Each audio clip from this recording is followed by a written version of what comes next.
Իսկ ինչ կլինի, եթե ձեր ամենամեծ ցավը ստիպի ձեզ մարտահարև նետել հենց Աստծուն։ Պատկերացրեք սա. մի երիտասարդ, ով կորցրել է ամեն ինչ, բացահայտ ծաղրում է եկեղեցու գլխավոր խորհուրդը։ Նա դա անվանում է սուտ և հեքիաթ, բայց հետո, հենց Սուրբ Պատարագի գագաթնակետին, նա սարսափից ճչում է. այն, ինչ նա տեսնում է քահանայի ձեռքերում, այնքան անհավանական էր, որ ամբողջ եկեղեցին սառում է, երգչախումբը լռում է, բոլորը շրջվում են։ Այս պատմությունը ոչ թե հրաշքի մասին է, այլ այն մասին, թե ինչ տեղի ունեցավ հետո։ Ինչպես հասարակ քահանան իր արքեպիսկոպոսից ստացավ մի սարսափելի հրաման, որը կխորտակեր ցանկացած հավատացյալի, բայց ամենասարսափելին այն է, թե ինչպես այդ հրաշքը ոչ թե միավորեց, այլ պատերազմ սկսեց հենց եկեղեցու ներսում։ Այն, ինչ բացահայտվեց այդ օրը, կցնցի ձեզ մինչև հոգու խորքը։ Պատրաստվեք տեսնելու մի պատմություն, որը ոմանք կնախընտրեին մոռանալ։ Բաժանորդագրվեք հիմա և գրեք ձեր քաղաքը մեկնաբանություններում, տեսնենք, թե քանիսն ենք մենք։ Էջմիածնի մայր տաճարի հնամենի պատերի ներսում լռությունը խիտ էր, գրեթե շոշափելի։ Այն հյուսված էր դարերի աղոթքներից, հավատացյալների հոգոցներից և սրբերի շշուկներից, որոնք կարծես դեռևս սավառնում էին բարձր քարե գմբեթի տակ, որտեղից իջնում էր Քրիստոսի ամենատես հայացքը։ Տեր Հովհաննես քահանան, 45 տարեկան մի մարդ, որի դեմքին ժամանակը փորագրել էր ոչ թե հոգնության կնճիռներ, այլ հոգևոր խորհրդածությունների մի ամբողջ քարտեզ, կանգնած էր Սուրբ խորանի առջև։ Նրա ուսերին ծանրացած էր ոչ միայն ոսկեթել ասեղնագործ շուրջարը, այլև հազարամյա մի ավանդույթի ողջ պատասխանատվությունը, մի ժառանգություն, որը ձգվում էր մինչև Գրիգոր Լուսավորիչ և առաքյալներ։ Այսօր կիրակի էր, և նա պատրաստվում էր մատուցել Սուրբ Պատարագը, հայ ժողովրդի հոգևոր սրտի բաբաքյունը, այն սրբազան ծեսը, որը դարեր շարունակ անխախտ պահել էր այս ժողովրդի հավատքը։ Նրա հայացքը սահեց եկեղեցու կիսախավարի միջով, որտեղ օդը թանձրացել էր խնկի անուշ բույրից և հալվող մոմերի հոտից։ Առավոտյան արևի առաջին շողերը, ներս թափանցելով վիտրաժային նեղ պատուհաններից, գունավոր բծերով էին նկարում քարե սալահատակը, կարծես երկնային վրձնի հպումներ լինեին, որոնք լուսավորում էին սրբերի դեմքերը հին որմնանկարների վրա։ Մի քանի տասնյակ հավատացյալներ արդեն հավաքվել էին, յուրաքանչյուրն իր մտքերի, իր ցավերի և իր աղոթքների հետ, յուրաքանչյուրը մի փոքրիկ աշխարհ եկած ապաստան գտնելու այս մեծ, սուրբ աշխարհում։ Ծեր տատիկներ, սև գլխաշորերով, որոնց շուրթերը անդադար շարժվում էին լուռ աղոթքում, նրանց կնճռոտ մատները ամուր սեղմում էին համերիչի հատիկները։ Երիտասարդ մայրեր, իրենց անհանգիստ երեխաներին գրկած, փորձելով նրանց մեջ սերմանալ ակնածանք նեպի սրբազանը, որը դեռևս անհասկանալի էր նրանց մանկական մտքի համար։ Եվ տղամարդիկ, լուրջ, խոհուն դեմքերով, որոնք կյանքի հոգսերը մի պահ թողել էին եկեղեցու դռներից դուրս, որպեսզի գտնեն խաղաղություն այս հնամենի պատերի ներսում։ Բայց Տեր Հովհաննեսի ուշադրությունը գամված էր մի կերպարի վրա, որը կանգնած էր ամենահեռավոր, ամենամութ անկյունում, կարծես ցանկանալով միաձուլվել ստվերներին։ Լևոն։ Մի երիտասարդ, որի աչքերում ժամանակին հավատքի կրակն էր վառվում, իսկ այժմ միայն ցինիզմի և կորստի սառը դատարկ մոխիրն էր մնացել։ Ոչ ոք չէր կարող պատկերացնել, 1 տարի առաջ նա կորցրել էր իր երիտասարդ կնոջը, հռիփսիմեին, մի դաժան հիվանդությունից, և այդ օրվանից նրա հոգին փակվել էր Աստծո առաջ, ինչպես քարե դագաղ։ Նա գալիս էր եկեղեցի, բայց ոչ թե աղոթելու կամ մխիթարություն գտնելու, այլ կարծես թե լուռ մարտահրավեր նետելու նրան, ով իր կարծիքով թույլ էր տվել այդ անասելի անարդարությունը։ Նրա ներկայությունը լարում էր ստեղծում օդում, մի լուռ հակադրություն, մի սառը հայհոյանք այն ամենին, ինչ խորհրդանշում էր այս սուրբ վայրը։ Այդ պահին ամեն ինչ փոխվեց։ Տեր Հովհաննեսը խորը շունչ քաշեց, զգալով այդ լարվածությունը իր ողջ էությամբ։ Նա գիտեր, որ այսօրվա պատարագը պարզապես ծիսակատարություն չէր լինելու, այն լինելու էր հոգևոր ճակատամարտ, անտեսանելի, բայց իրական։ Ճակատամարտ մեկ հոգու փրկության համար, որը կանգնած էր հավատի և հուսահատության անդունդի եզրին, պատրաստ ցած նետվելու։ Քահանան աչքերը բարձրացրեց դեպի խորանի վերևում գտնվող Քրիստոսի սրբապատկերը, որի աչքերը կարծես թափանցում էին իր հոգու խորքը։ Տեր, զորացրու ինձ, շշնջաց նա այնպես, որ միայն ինքը լսեր։ Տուր ինձ խոսքեր, որոնք կհալեցնեն սառույցը, և հավատք, որը կարող է սարեր տեղաշարժել, որովհետև իմ սեփական ուժերը սպառվել են։ Նա շրջվեց դեպի ժողովուրդը, ձեռքերը տարածեց և հանդիսավոր, հզոր ձայնով, որը դարերի արձագանքն էր իր մեջ կրում, սկսեց. Օրհնյալ է թագավորություն հոր և որդվո և հոգվոյն սրբո, այժմ և միշտ և յավիտյանս յավիտենից։ Դպիրների երգչախմբի հզոր ձայնը լցրեց տաճարը, և հնագույն բարերը, գրաբարով, սկսեցին իրենց սրբազան ճամփորդությունը դեպի հավատացյալների սրտերը, կարծես հրեշտակների թևեր լինեին, որոնք շոյում էին տառապյալ հոգիները։ Բայց արդյոք դրանք կհասնեին այն մեկ սրտին, որն ամենից շատն ուներ դրանց կարիքը։ Արդյոք դրանք կկարողանային ճեղքել այն քարե պատը, որով Լևոնը շրջապատել էր իրեն։ Հեռավոր անկյունում Լևոնը դառնորեն խաչակնքեց շուրթերը, նրա համար այս ամենը դատարկ թատրոն էր, գեղեցիկ, հանդիսավոր, բայց անկենդան։ Նա եկել էր տեսնելու, թե ինչպես են մարդիկ խաբում իրենց, հավատալով մի հրաշքի, որը իր կարծիքով երբեք տեղի չէր ունենում։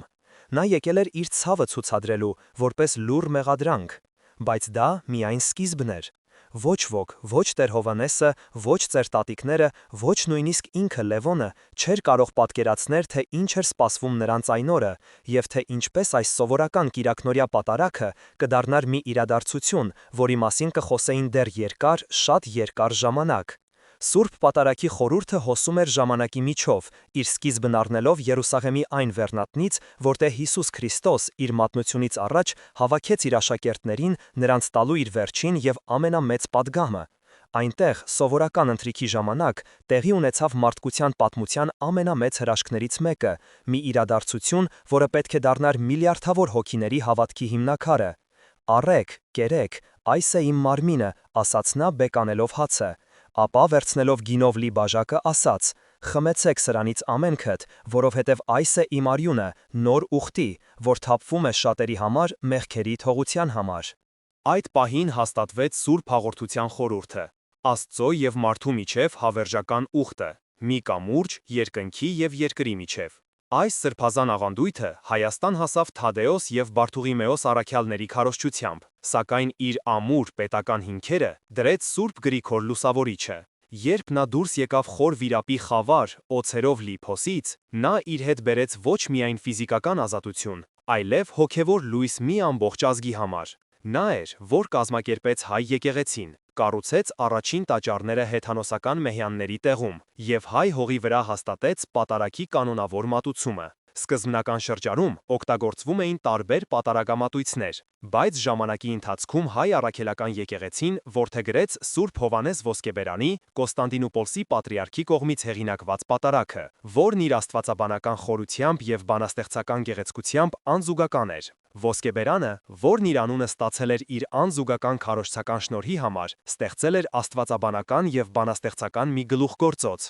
Նրա պատարագը ոչ թե պարզապես ծեսերի հաջորդականություն է, այլ մի ամբողջական դրամա, մարդկության անկումից մինչև Քրիստոսի փրկագործություն։ Այն հարմարեցվեց հայկական իրականությանը, թարգմանվեց գրաբարի և դարձավ հայ եկեղեցու երկրպագության կենտրոնական առանցքը։ Ամեն մի շարժում, ամեն մի խոսք, ամեն մի երգեցողություն պատարագի ընթացքում ունի իր խորը խորհրդանշական իմաստը։ Քահանայի մուտքը եկեղեցի խորհրդանշում է Քրիստոսի մուտքը աշխարհ, ավետարանի ընթերցումը նրա քարոզչությունը, իսկ սրբազան խորհրդի կատարումը Գողգոթայի զոհաբերությունը և հարությունը։ Տեր Հովհաննեսը քայլում էր խորանի շուրջ իր ձեռքում բռնած բուրվառը, որի անուշահոտ ծուխը խորհրդանշում էր հավատացյալների աղոթքները, որոնք բարձրանում էին առ Աստված։ Նա նայեց Լևոնին։ Երիտասարդի դեմքին ոչինչ չէր փոխվել, նույն քարացած արտահայտությունն էր, նույն սառը հայացքը։ Քարոզի ժամանակ Տեր Հովհաննեսը որոշեց շեղվել սովորական թեմայից։ Նա զգաց, որ պետք է ուղիղ խոսի այդ վիրավոր հոգու հետ։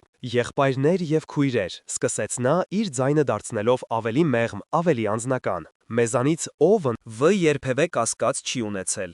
Ո՞ր իր կյանքի դժվարին պահին չի հարցրել. «Տեր, որտե՞ղ ես, ինչու ես լուռ»։ Նույնիսկ մեծագույն սրբերն են ունեցել իրենց կասկածի պահերը։ Թովմաս առաքյալը չհավատաց, մինչև իր մատները չդրեց Քրիստոսի վերքերի մեջ։ Նա մի պահ դադար տվեց, թույլ տալով, որ խոսքերը ներծծվեն։ Նա տեսավ, թե ինչպես Լևոնի դեմքի մկանները մի պահ ձգվեցին։ Բայց գիտես ո՞րն է տարբերությունը։ Քրիստոս չմերժեց Թովմասին իր կասկածի համար։ Նա մոտեցավ և ասաց. «Բեր մատդ և տես ձեռքերս»։ Նա հասկանում է մեր տկարությունը։ Նա չի պահանջում կույր հավատք, նա պահանջում է բաց սիրտ։ Սիրտ, որը նույնիսկ ցավի եւ կասկածի միջից պատրաստ է փնտրել։ Լևոնը զգաց, որ քահանայի խոսքերն ուղված են իրեն, եւ դա նրան զայրացրեց։ Ինչպես է նա համարձակվում։ Ինչ գիտի այս մարդը ցավի մասին, ինչ գիտի նա կորստի մասին։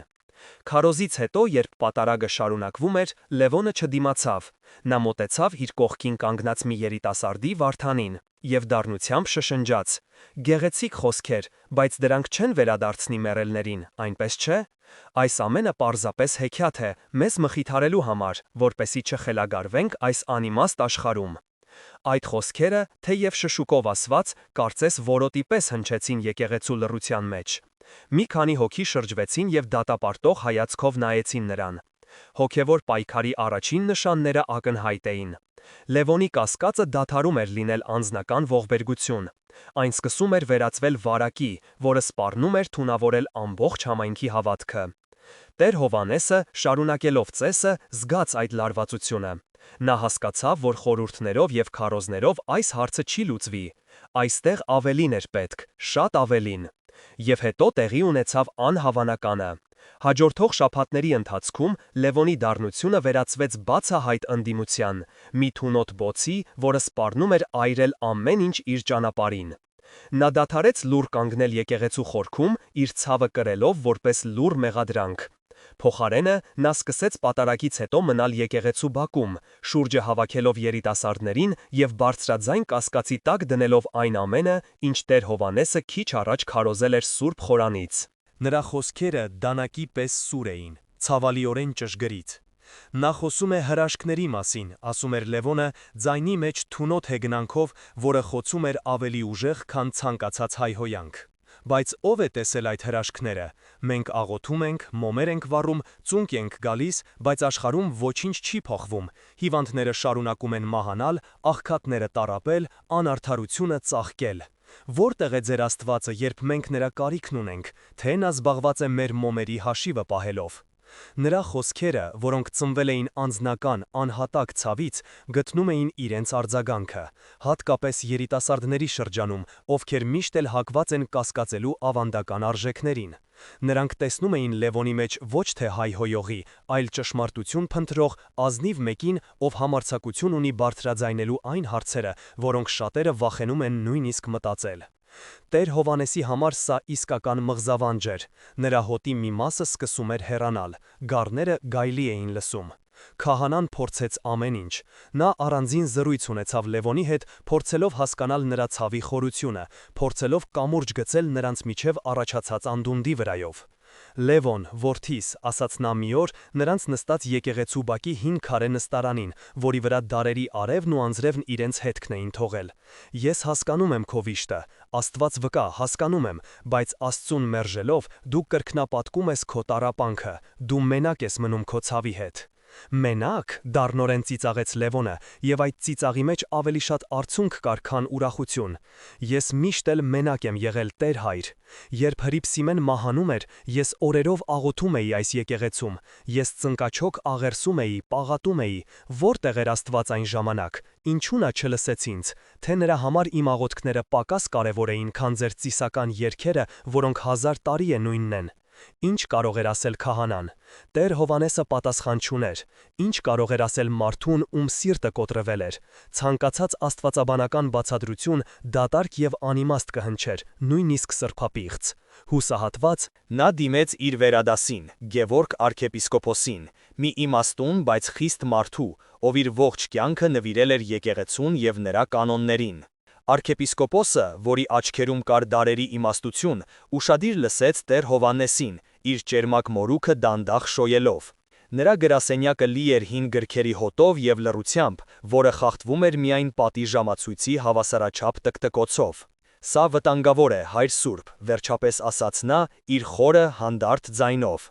Այս երիտասարդի կասկածը նման է թթխմորի, մի փոքը կարող է ամբողջ զանգվածը թթվեցնել, դու պետք է վճռական լինես, եթե նա շարունակի իր քարոզչությունը, ստիպված կլինես նրան հեռացնել եկեղեցուց, մենք չենք կարող թույլ տալ, որ մեկ գայլը ցրի ամբողջ հոտը։ Բայց Սրբազան Հայր, առարկեց Տեր Հովհաննեսը, զգալով, թե ինչպես է սիրտը սեղմվում, նա գայլ չէ, նա վիրավոր գառ է, եթե մենք նրան դուրս հանենք, նա վերջնականապես կկորչի։ Եկեղեցու կանոնները հստակ են, կտրուկ պատասխանեց arczepiskopos-ը, եւ նրա ձայնի մեջ պողպատե նոտաներ հնչեցին։ Համայնքի հոգևոր առողջությունը ավելի կարևոր է, քան մեկ անհատի զգացմունքները։ Աղոթիր նրա համար, բայց պատրաստ եղիր գործելու, ժամանակը չի սպասում։ Տեր Հովհաննեսը հեռացավ arczepiskopos-ի գրասենյակից սրտում ծանր քար։ Նա հայտնվել էր երկու կրակի արանքում, մի կողմից իր հովվական պարտքներ փրկել մոլորված հոգին, մյուս կողմից եկեղեցական հիերարխիայի խիստ պահանջը եւ համայնքը պաշտպանելու անհրաժեշտությունը։ Նա զգում էր, որ ձախողվում է, նրա աղոթքները կարծես չէին հասնում երկինք, իսկ իր խոսքերը մարդկանց սրտերին։ Այդ գիշեր նա երկար աղոթեց Սուրբ Գրիգոր Նարեկացու Մատյան ողբերգության գրքով։ Նա կարդում էր տողերը, որոնք գրվել էին 1000 տարի առաջ, բայց կարծես նկարագրում էին հենց իր հոգու վիճակը։ Ուր որ հայեցա, հյուսահատեցա։ Նա աղոթում էր նշանի, հրաշքի, Աստծո միջամտության համար։ Նա դեռ չգիտեր, որ պատասխանը գալու էր, բայց այնպիսի ձևով, որը կծնցեր ոչ միայն իրեն, այլև ամբողջ համայնքը։ Իրավիճակը գլխիվայր շուր եկավ։ Լուրերն արագ են տարածվում փոքր համայնքներում, հատկապես երբ դրանք կրում են սկանդալի եւ սրբապղծության դառը համը։ Լևոնի ապստամբության մասին խոսակցությունները դուրս եկան եկեղեցու բակից եւ սողոսկեցին մարդկանց տները, շուկաներն ու հավաքույթները, ինչպես սողացող օձ։ Իրավիճակը դադարեց լինել պարզապես աստվածաբանական վեճ քահանայի եւ մի հուսահատ երիտասարդի միջև։ Ոչ, այն վերածվեց հանրային սկանդալի, մի բաց վերքի համայնքի մարմնի վրա, որը սպառնում էր վարակել ամբողջ օրգանիզմը։ Եկեղեցու հեղինակությունը, որը դարեր շարունակ անսասան էր թվում, ինչպես Արարատի գագաթը, այժմ վտանգված էր։ Մի երիտասարդի ցավը սպառնում էր քանդել այն, ինչ կառուցվել էր սերունդների հավատքով։ Ինչ կասեն հավատացյալները, գործոնը դարձավ ճնշող, անտանելի ուժ։ Հարևան գյուղերից մարդիկ սկսեցին հարցեր տալ, նրանց ձայների մեջ կար եւ հետաքրքրասիրություն, եւ չարախնդություն։ Ճիշտ է, որ Տեր Հովհաննեսի եկեղեցում երիտասարդները հայհոյում են Աստծուն, եւ նա ոչինչ չի անում։ Ասում են նրա համայնքը քայքայվում է, հավատքը թուլացել է։ Այս խոսքերը դանակի պես խոցում էին Տեր Հովհաննեսի սիրտը։ Նա, ով իր ողջ կյանքը նվիրել էր հոտը պահպանելուն, այժմ մեղադրվում էր այն ցրելու մեջ։ Իր անքուն գիշերներն ավելի երկարացան, իսկ աղոթքները ավելի հուսահատ։ Ճնշումը մեծանում էր նաև վերևից։ Գևորգ arczepiskopos-ը կրկին կանչեց նրան։ Այս անգամ նրա ձայնը զուրկ էր նույնիսկ հայրական խստության հետքից, այն պողպատի պես սառն ու կոշտ էր, աններող։ Տեր Հովհաննես, սկսեց նա, նույնիսկ չառաջարկելով նստել, ինչը ինքնին վատ նշան էր։ Ես քեզ զգուշացրել էի, իրավիճակը դուրս է եկել վերահսկողությունից։ Այս Լևոնը ոչ միայն քո համայնքն է թուլավորում, այլև ստվեր է գցում ամբողջ թեմի վրա։ Մարդիկ սկսում են կասկածել մեր հավատքի ամրությանը, նրանք տեսնում են թուլություն Հայր Սուրբ, եւ դա աններելի է։ Սրբազան Հայր, խնդրում եմ մի փոքր էլ ժամանակ տվեք, պահատեց Տեր Հովհաննեսը, զգալով թե ինչպես է հույսի վերջին կայծը մարում իր մեջ։ Ժամանակ չկա, ընդհատեց arczepiskopos-ը, եւ նրա բռունցքը հարվածեց սեղանին, ստիպելով թանաքամանին ցատկոտել։ Եկեղեցու կանոնները եւ ավանդույթները գոյություն ունեն հենց այսպիսի իրավիճակների համար։ Դրանք մեր հոգևոր ամրոցի պատերն են։ Այդ երիտասարդը ճեղք է բացել պատի մեջ։ Եթե դու չփակես այդ ճեղքը, ամբողջ ամրոցը կընկնի։ Ես քեզ վերջնագիր եմ ներկայացնում։ Հաջորդ կիրակի, եթե Լևոնը հրապարակավար չզղջա եւ ներողություն չխնդրի, դու նրան կբանադրես։ Հասկանալի է։ Բանադրանք։ Այդ խոսքը որոտաց Տեր Հովհաննեսի ականջներում։ Դա նշանակում էր Լևոնին պաշտոնապես հայտարարել եկեղեցուց հեռացված, նրան զրկել բոլոր խորհուրդներից, փաստացիորեն նրան դատապարտել հոգևոր մահվան։ Դա Հովվի համար ամենածայրահեղ, ամենասարսափելի քայլն էր։ Դա նման էր վիրաբույժի, ով ստիպված է անդամահատել հիվանդին ամբողջ մարմինը փրկելու համար, բայց սա հիվանդ անդամ չէր, սա կենդանի, տառապող հոգի էր։ Նա վերադարձավ իր եկեղեցի, հոգին խորտակված։ Նա զգում էր, թե ինչպես են եկեղեցական ավանդույթների եւ կանոնների հազարամյա քարերը ճնշում իր ուսերը։ Նա միշտ հավատացել էր այդ կանոնների իմաստությանը, բայց այժմ դրանք թվում էին անխիղճ եւ դաժան։ Ինչպես կարող էր նա ընտրություն կատարել մեկ մարդու հոգու եւ ամբողջ համայնքի կայունության միջև։ Երկուսն էլ իր պատասխանատվության տակ էին։ Այդ շաբաթը նրա համար դժոխքի վերածվեց։ Նա գրեթե չէր քնում, անընդհատ աղոթում էր, բայց պատասխան չէր ստանում։ Լևոնը, կարծես զգալով իր հաղթանակը, ավելի էր համարձակացել։ Նա արդեն ոչ թե պարզապես կասկածներ էր հայտնում, այլ բացահայտ ծաղրում էր Սուրբ Հաղորդության խորհուրդը, հենց այն սրբության սրբոցը, որի վրա կառուցված էր ամեն ինչ։ Այս կիրակի նա կրկին կվերցնի հացն ու գինին և կսի, թե դա Աստծո մարմինն ու արյունն է, ասում էր նա իր հետևորդներին ծիծաղելով։ Եվ դուք կհավատաք այդ հեքիաթին, բայց ես ձեզ ճշմարությունն եմ ասում, դա ընդամենը հաց է և գինի, սիմվոլներ, որոնք ստեղծվել են ձեզ կառավարելու համար։ Տեր Հովհաննեսի համար սա վերջին կաթիլն էր։ Սա արդեն ոչ թե անձնական ցավի արտահայտություն էր, այլ սրբապղծություն։ Նա հասկացավ, որ արքեպիսկոպոսը ճիշտ էր, գործելու ժամանակն էր, բայց ինչ անել։ Նրա հոգին պատառոտվում էր։ Եկավ կիրակի առավոտը, եկեղեցին լեփ-լեցուն էր, բոլորը եկել էին ոչ այնքան աղոթելու, որքան տեսնելու, թե ինչպես է ավարտվելու այս դրաման։ Օդում լարվածությունից կարևի էր կայցեր որսալ։ Լևոնը, ինչպես միշտ, կանգնած էր իր անկյունում, բայց այս անգամ նրա դեմքին ինքնավստահ հաղթական ժպիտ կար։ Նա սպասում էր քահանայի հանձնվելուն։ Տեր Հովհաննեսը սկսեց պատարագը։ Նրա ձեռքերը դողում էին, նրա ձայնը հազիվ էր լսվում։ Նա զգում էր հարյուրավոր աչքեր իր վրա։ Նա գիտեր, որ պատարագի այն հատվածից հետո, որը կոչվում է հավատամք, նա պետք է կայացնի իր սարսափելի որոշումը։ Բայց հետո տեղի ունեցավ մի բան, որը ոչ ոք, բացարձակապես ոչ ոք չէր կարող կանխատեսել։ Պատարագը հասավ իր գագաթնակետին, սրբագործման աղոթքին։ Սա այն սրբազան պահն է, այն լուռ սրտի թրթիրով սպասվող ակնթարթը, երբ քահանան, կրկնելով Քրիստոսի խոսքերը վերջին ընթրիքի ժամանակ և կանչելով Սուրբ Հոգու զորությունը, աղոթում է հացի և գինու վերափոխման համար։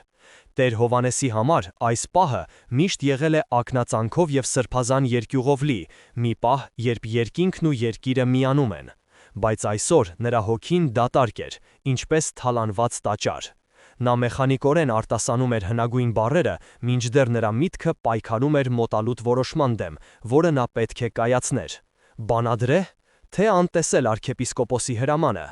«Եվ արա զհացս այս մարմին ճշմարիտ Տերյարն մերոյ Հիսուսի Քրիստոսի», ասաց նա, ձեռքը պահելով սուրբ նշխարի վրա, և նրա ձայնը դողաց ոչ թե ակնածանքից, այլ ներքին պայքարից։ «Եվ զբաժակս այս արյուն ճշմարիտ Տերյարն մերոյ Հիսուսի Քրիստոսի»։ Երբ նա արտասանեց այս խոսքերը, նա վերցրեց սուրբ նշխարը և բարձրացրեց այն ժողովրդին ցույց տալու համար։ Սա ցույցման պահն է, երբ հավատացյալները ծնկի են գալիս, երկրպագելու իրենց Տիրոջ իրական մարմնին, որը ներկա է հացի տեսքով։ Հենց այդ պահին, երբ Տեր Հովհաննեսի ձեռքերը բարձրացրել էին սպիտակ կլոր հացը, եկեղեցու խորքից լսվեց ճիչ։ Դա մարդկային ճիչ չէր, դա մի հոգու ճիչ էր, որը բախվել էր անհնարինին, մի ձայն, որը կարծես պատռեց իրականության վարագույրը։ Բոլորը շրջվեցին։ Լևոնը ծնկի էր եկել քարե հատակին։ Նրա դեմքը մահվան պես գունատ էր, իսկ աչքերը լայն բացված էին սարսափից և անսահման անհավատալի զարմանքից։ Նրա մատները դողալով ցույց էին տալիս դեպի քահանայի ձեռքում գտնվող սուրբ նշխարը։ Ես տեսնում եմ, կակազեց նա։ Նրա ձայնը խզված էր հուզմունքից, կարծես բառերը չէին կարողանում արտահայտել այն, ինչ տեսնում էին նրա աչքերը։ Դա հաց չէ։ Երբ նա դա ասաց, ամբողջ եկեղեցին սառեց,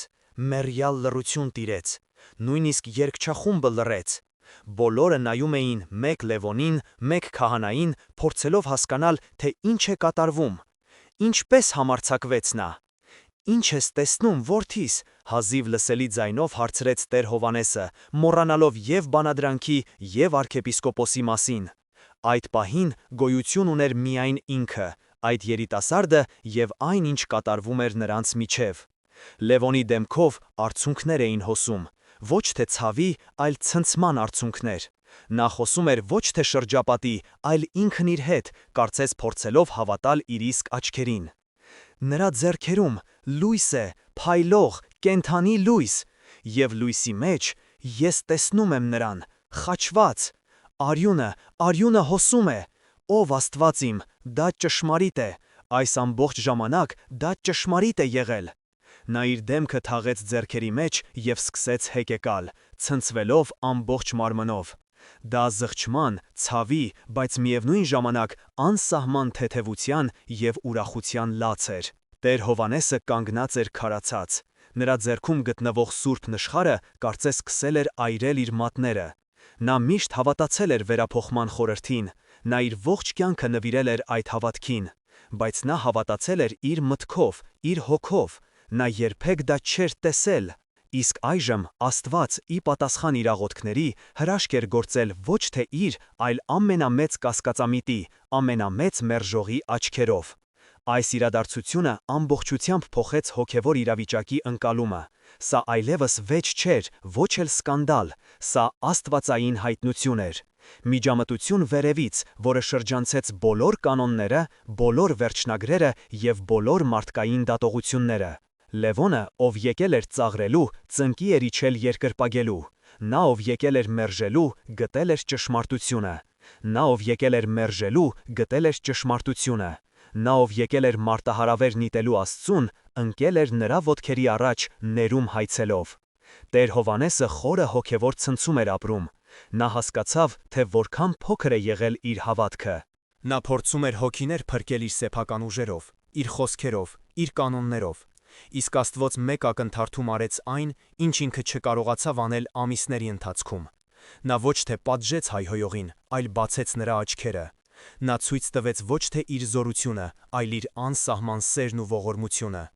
Պատարագը շարունակվեց, բայց այն այլևս նույնը չէր։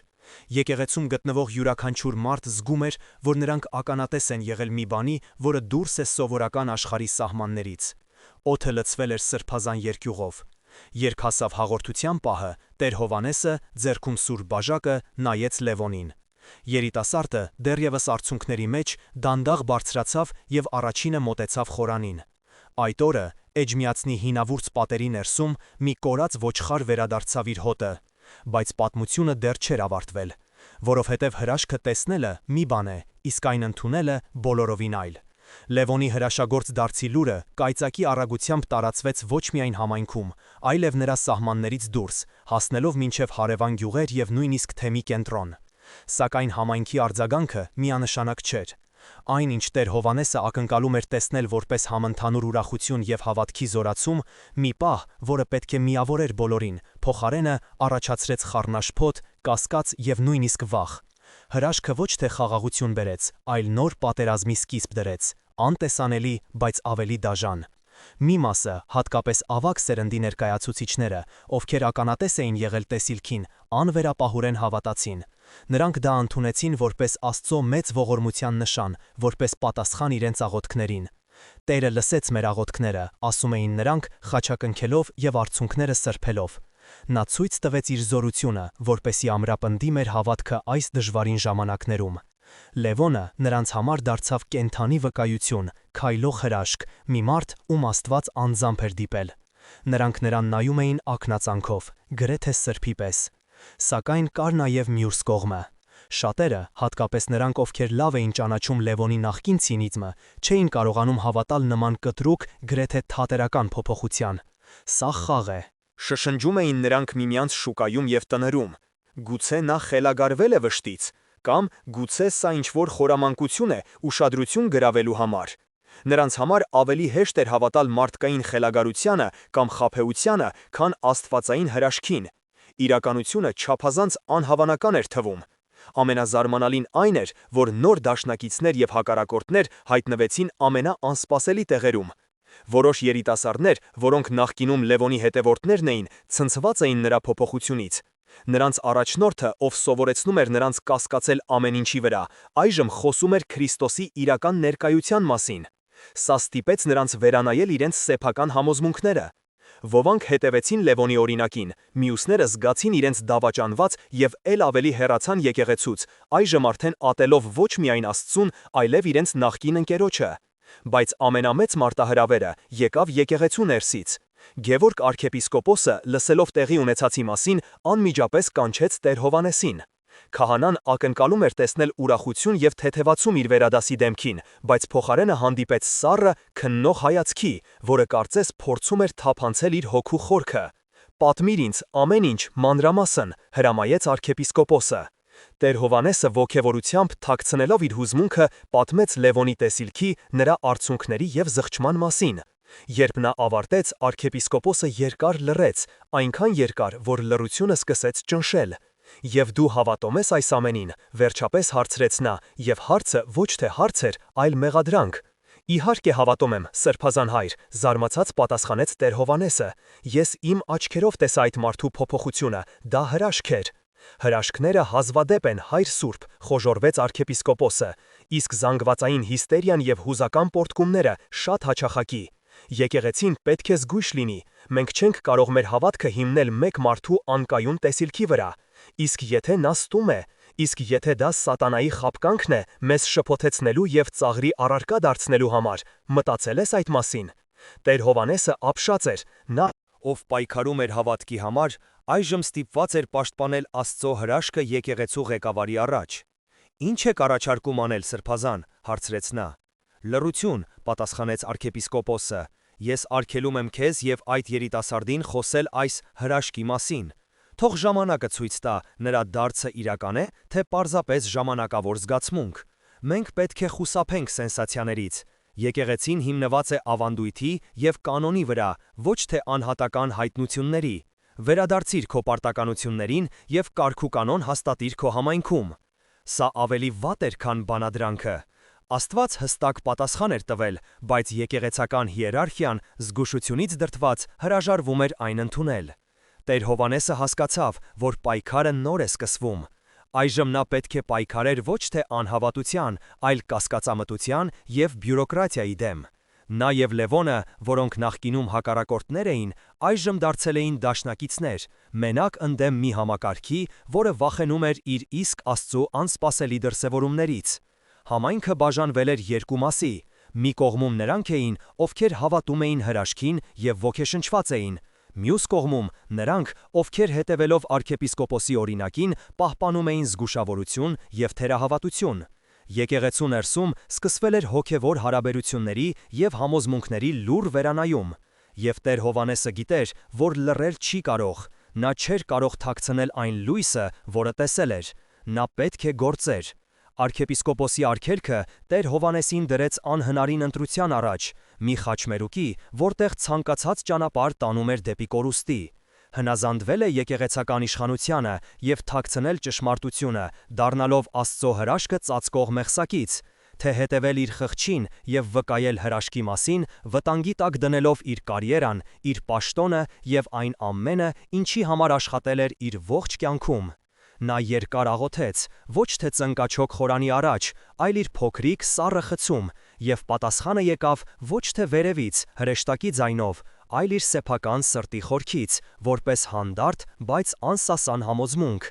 Նա չէր կարող լռել։ Աստված նրան ոչ թե գաղտնիք էր վստահել, այլ լուր, որը պետք է տարածվեր։ Դա բարի լուր էր, եւ նա պետք է դառնար դրա ավետաբերը։ Ոգեշնչված աստվածային հայտնությունից նա վճռական գործողությունների դիմեց։ Հաջորդ կիրակի իր քարոզի ժամանակ նա չխոսեց ոչ ավետարանական ընթերցումների, ոչ էլ սովորական բարոյախրատական թեմաների մասին։ Փոխարենը նա նայեց ուղիղ հավատացյալների աչքերի մեջ, որոնք լի էին սպասումով եւ շփոթությամբ, եւ սկսեց խոսել։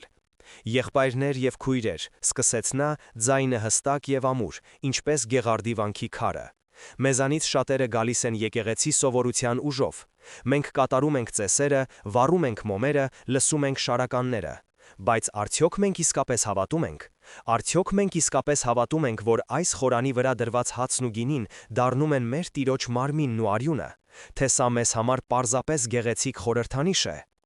Եկեղեցում լռություն տիրեց։ Բոլորը հասկանում էին, թե ուր է տանում նրա խոսքը։ Սա ապստամբություն էր։ Անցյալ կիրակի, շարունակեց նա, ձայնը բարձրացնելով, Աստված մեզ նշան տվեց, նա ցույց տվեց իր ողորմությունը, բացելով մեզանից մեկի աչքերը, ով ամենաշատն էր կուրացել ցավից եւ կասկածից։ Նա ցույց տվեց, որ Սուրբ Պատարագը թատրոն չէ, այն իրականություն է, այն Գողգոթան է, որը կրկնվում է մեր աչքի առաջ, այն հարությունն է, որը մեզ հավերժական կյանք է պարգևում։ Նա ձեռքով անիշնեց դեպի Լևոնը, ով կանգնած էր հավատացյալների առաջին շարքում։ Մեզ հրամայել են լռել այս մասին, մեզ ասել են, որ զգույշ լինենք, որ խուսափենք սենսացիաներից, բայց ես ձեզ հարցնում եմ, ինչպես կարելի է լռել, երբ Աստված խոսում է, ինչպես կարելի է թաքցնել լույսը տակառի տակ։ Սա ուղղակի բախում էր, բախում չար ուժերի հետ, որոնք այս դեպքում հանդես էին գալիս ոչ թե դևերի տեսքով, այլ մարդկային վախի, կասկածամտության և սառը անկենդան կանոնապաշտության տեսքով։ Տեր Հովհաննեսը մարտահրավեր էր նետում հենց այն համակարգին, որին ինքը ծառայում էր։ Քարոզից հետո նա կանչեց Լևոնին խորան։ «Որդիս», ասաց նա բոլորի ներկայությամբ, «պատմիր, թե ինչ տեսար»։ Լևոնը, որի դեմքին այլևս չկար ցինիզմի հետք, այլ միայն խաղաղություն և խորանություն, դողացող ձայնով, բայց պարզ ու հստակ, պատմեց իր տեսիլքի մասին։ Նա նկարագրեց լույսը, խաչված Քրիստոսին, արյունը և այն անսահման սերը, որը նա զգացել էր այդ պահին։ Նրա խոսքերը պարզ էին, բայց դրանք ավելի մեծ ուժ ունեին, քան ցանկացած աստվածաբանական տրակտատ։ Դա ճշմարտության ուժն էր, որը ծնվել էր անձնական փորձառությունից։ Երբ նա ավարտեց, եկեղեցում շատերը լալիս էին։ Կասկածի սառույցը սկսել էր հալվել։ Մարդիկ տեսնում էին ոչ թե խելագարի կամ խաբեբայի, այլ մի մարդու, ում կյանքը հիմնովին փոխվել էր։ Սկսվեց ակտիվ պայքար ճշմարտության և եկեղեցական արդարադատության համար։ Տեր Հովհաննեսը և Լևոնը, նրանց միացած հավատացյալների մի փոքր խմբի հետ միասին, սկսեցին այցելել հարևան գյուղեր, պատմելով հրաշքի մասին։ Նրանք հանդիպում էին դիմադրության, ծաղրի և անվստահության։ Մյուս քահանաները, վախենալով arczepiskopos-ի զայրույթից, փակում էին իրենց եկեղեցիների դռները նրանց առաջ։ Բայց դա միայն սկիզբն էր։ Նրանք չէին հանձնվում։ Նրանք հավաքվում էին տներում, բաց դաշտերում, հին մատուռների ավերակների մոտ։ Տեր Հովհաննեսը խոսում էր Սուրբ Պատարագի զորության մասին, իսկ Լևոնը վկայում էր։ Նրանց շարժումը սկսեց աճել։ Սովորական մարդիկ, ովքեր ծարավ էին կենդանի հավատքի, միանում էին նրանց։ Պայքարը հասավ իր գագաթնակետին, երբ Գևորգ arczepiskopos-ը պաշտոնական հրաման արձակեց, ժամանակավորապես արգելելով Տեր Հովհաննեսին քահանայագործել, հրամաններին չեն ենթարկվելու և եկեղեցում խռովություն սերմանելու մեղադրանքով։ Տեր Հովհաննեսը զրկվեց իր եկեղեցուց, իր շուրջառից, իր պաշտոնից։ Նա մնաց մենակ, բայց ոչ հուսահատ, որովհետև նա գիտեր, որ ճշմարտությունը իր կողմն է, և նա պատրաստ էր պայքարել մինչև վերջ։ Տեր Հովհաննեսի պաշտոնանկությունը ցնցեց ողջ թեմը։ Այն, ինչ սկսվել էր որպես մեկ մարդու կասկած, վերածվել էր բացահայտ ճգնաժամի, որը սպառնում էր ճեղքել հայ եկեղեցու միասնությունը տեղական մակարդակով։ Հավատացյալները բաժանվել էին երկու ճամբարի։ Մի մասը պաշտպանում էր arczepiskopos-ի որոշումը, այն համարելով անհրաժեշտ քայլ կարգուկանոնը պահպանելու համար։ Մյուս, ավելի մեծ մասը վրդովված էր։ Նրանք տեսնում էին Տեր Հովհաննեսի մեջ ճշմարտության համար տառապող մարտիրոսի, իսկ arczepiskopos-ի մեջ սառը, անսիրտ բյուրոկրատ։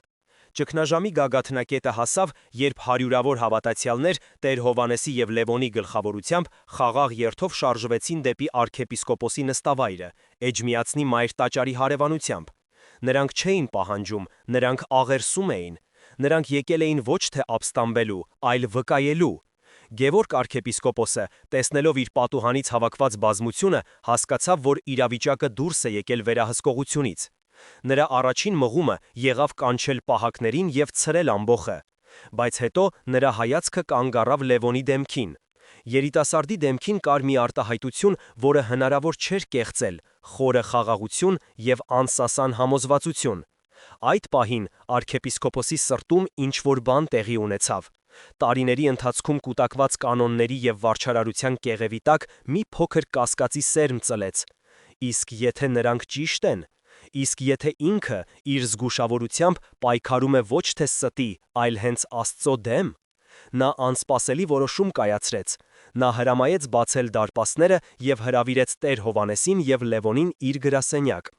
«Ես ուզում եմ լսել ամեն ինչ քեզանից, երիտասարդ», ասաց նա, ուղիղ նայելով Լևոնի աչքերին։ Առանց վախի, առանց չափազանցությունների, պատմիր ինձ, թե ինչ տեսար և ինչ զգացիր։